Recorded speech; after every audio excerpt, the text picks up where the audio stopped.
朋友们，如果你上班的时候发现你家里的监控摄像头被你老公给调了，调到了你看不见的地方，你会怎么想？气得我直接冲回家抓信箱。前天我收到短信，说我家电费没了，要交电费。我上周末刚交完500，我就寻思他咋能没呢？我就问大胖媳妇，我说你是不是在家用浴霸烤地瓜了？你是咋的了？她说她什么都没干，我就觉得很可疑，我就开始调监控。结果我发现我家监控被大胖媳妇给调了，哎，给我调成朝着墙角了，居然不让我看，那我怎么可能罢休？我就开始往回调监控，一直调到了4天前，我找到了这个事件的开端。4天前，他刚刚把它买回家，这是第一次充气的作案画面。孩子们是5点到家，下午3点半，大胖媳妇开始充气儿，不到4点充气完毕。本来他就坐那等着孩子们回家玩，但是他坐在那里如坐针毡，我就看他拼尽全力抵御充气城堡的诱惑。无论充气城堡怎么勾引他，他都在克制。然而3分钟后，他的克制终究是崩盘了。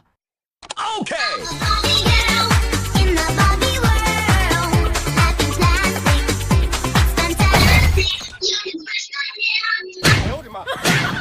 一直到今天，这个充气城堡每天都被他们仨玩，只是到了6点，他们仨就会给他撒气儿，然后把城堡收起来。我在办公室一看时间，呀，这个点马上他们仨就要收摊了。我当时我就冲出去了，我这么着急回家教育他们当然是一方面啊，更重要的是我得第一时间赶到作案现场，我得拍视频。我工作的地方其实离家很近，但中间有红绿灯的地方贼堵，给我急的也是不择手段。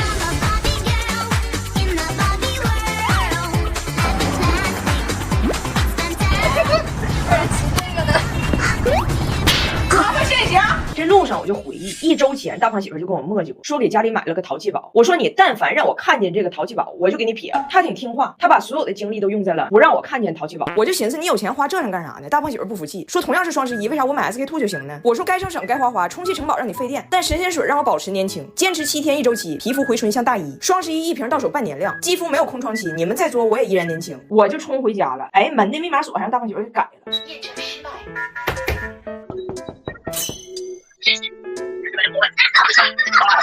而且我刚刚才学会一个事儿，那个监控摄像头它手动可以给它掰走，我手机还可以控制它给它调回来。他们搁屋里干啥我都能看着。我在外边咣咣敲门，就听见他们在里边给那个城堡撒气儿，能听着不？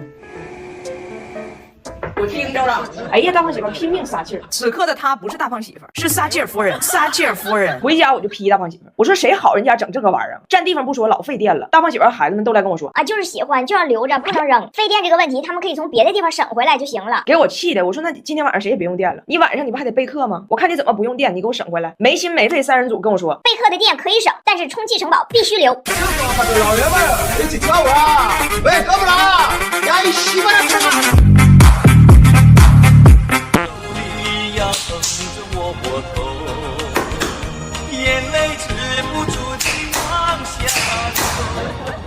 哎，我远在加拿大的小姑子好可怜，她在加拿大等着做缩胸手术3年了，还没排上呢。原因是还是不够大，有比她更大的还没做呢。我这小姑子就是上次在我女儿的儿童泳池里不慎溺水那个，她是个E杯，照理说不该溺水，因为这E杯完全能顶救生圈。不夸张的说，她的胸和我脑袋差不多大。她家就是有这个璀璨的传统。我大胖媳妇呢也是很婀娜呀，4尺8的水蛇腰上正经也顶着个 C 杯呢。但是呢，这个部位的脂肪确实给我小姑子造成了很大的负担。我还不理解，我说多好啊，你是童颜巨胸，我是巨颜童胸，70年生人的脸顶着个00后的胸。但是他很真诚的说，他说他这个胸啊就太沉了，对他的胸椎脊椎都造成了挤压，就非常痛苦，他必须得去做这个缩胸手术。结果等到今年又没排上，人医生说你前边还有若干个G杯女士在等待手术，他们的情况更迫在眉睫。你说你一个E杯，你的痛苦跟人家 GHIJ 杯比，是不是杯水车薪？我小姑一听也没话了，只能回家等着去。你说谁遇着大忌不得让人走？回来跟我一顿抱怨，最后由衷的跟我说，我真羡慕你们这些没胸的，没胸就不会下垂，没胸就不会下垂。我说你荒诞至极。我虽然没胸是不假，但是我依然下垂。作为一个 UP 主，我身上很多的部位都很大，谁说胸小就不下垂了？当妈的可能能懂，就我以前就心胸是挺空虚的一个人，怀孕的时候呢就胀得非常充实，也有过就 C 杯的巅峰。然后呢生完孩子喂奶的时候就是吃先大吃完小，吃先大吃完小，那一天到晚命运几次的轮回。所以你就看过那个新气球吹了瘪吹了瘪吹了瘪，吹瘪几次以后就跟我的胸一样，就是有点像什么呢？就像泡了汤的馄饨皮儿，泡了汤的馄饨皮儿。所以作为30岁的女人，我选内衣的时候，核心不只是耳力，还有知天命。我需要把我的馄饨皮儿聚拢去，但是又不能把那馄饨馅挤稀碎，太累不行。我天天和这个200多斤没大心的大胖媳妇过下去，就已经是被伦理道德束缚的结果了。我不能再被别的东西束缚了。我真心向你们推荐内外这个内衣，兼顾塑形和舒适的内衣。我一直用内外，这回买了俩颜色。他家新出的这款微笑软支撑内衣，这内衣外面覆盖了3D 一体成型的弧形硅胶，还内置了硅胶条，内外两股力可以一起支撑。而且它这硅胶条是顺着我们身体的线条设置的，扒的就特别稳，不会一动就乱跑。而且还是水滴型的杯垫，很贴合，不会空杯。它真的是我穿过的能让胸型看着最好看、体感又最舒服的内衣。分大小杯穿的，丰盈款和3、4杯款。3、4杯款这个特别轻薄透气，太舒服了。你们穿过就知道了，内外是真好穿。可惜了这一款没有我小姑子那个码，但是我可以找2件内外的大胸款的给她送过去。你谁知道她前面还有多少个大 G 呀，对不？所以在排队等待手术期间，有内外这种好内衣，让她胸前的日子横竖好过一点。今天我跟你们讨论一个比较严肃的话题啊，就是我想认真的问你们一个问题：我是90年出生，就是我是90后，但是为什么在你们所有人心中，我是一个就是76年间的这么一个产物呢？我也是看着《流星花园》薰衣草长大的这么一代人呢，就是偶尔夹杂点马大帅啥的。那我青春期的时候想撒娇，我也是就是道明寺你这个周桃寺，然后想装深沉的时候，我也是就青春是一道明媚的忧伤啊。我也是看着偶像剧，听着流星雨，暗恋着花泽类长大的一代人呢。为啥别人心中我就是看着红灯记，听着评书长大，然后梦中情人是唐国强老师呢？为什么所有人都管我叫彩玲姐？为什么所有人都认为我比他们大很多？为什么我的人设就这么的风尘？我录脱口秀大会的时候，就那些长得很年轻的95后啥的，管我叫彩玲姐行。徐志胜管我叫彩玲姐也行，毕竟人徐志胜的问题，他长得不是苍老，是蹉跎，他那张脸就感觉被什么玩意儿给蹂躏过，就蹂躏了。但是蹂躏他的是啥呢？也说不清，但肯定不是岁月。这都行，这都行。关键是周奇墨见着我管我叫彩玲姐，他好意思吗？他是不是狂徒？你们觉得他比我年轻吗？最有意思是前2天我回铁岭上浴池搓澡，被认出来了。这个浴池搓澡这个搓姐呢，就咱也别说人看着岁数大，不能制造容貌焦虑嘛。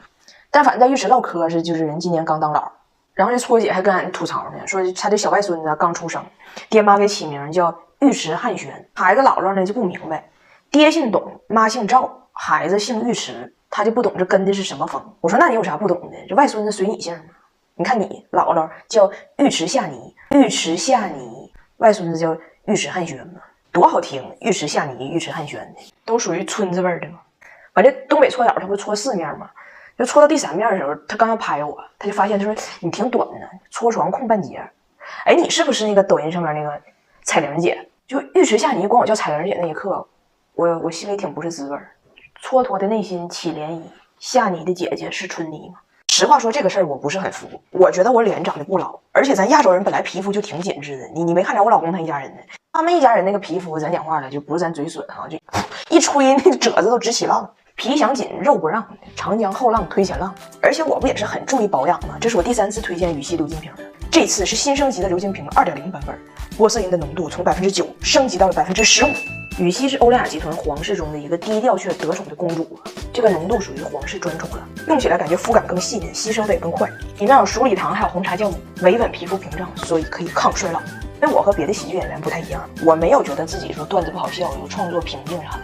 我觉得我自己老逗了，一天给自己笑个咯咯的，就那蛤蟆疯了我笑一天，面部表情就比较丰富嘛，它可以改善我因为面部表情过欠长出来的抬头纹和法令纹。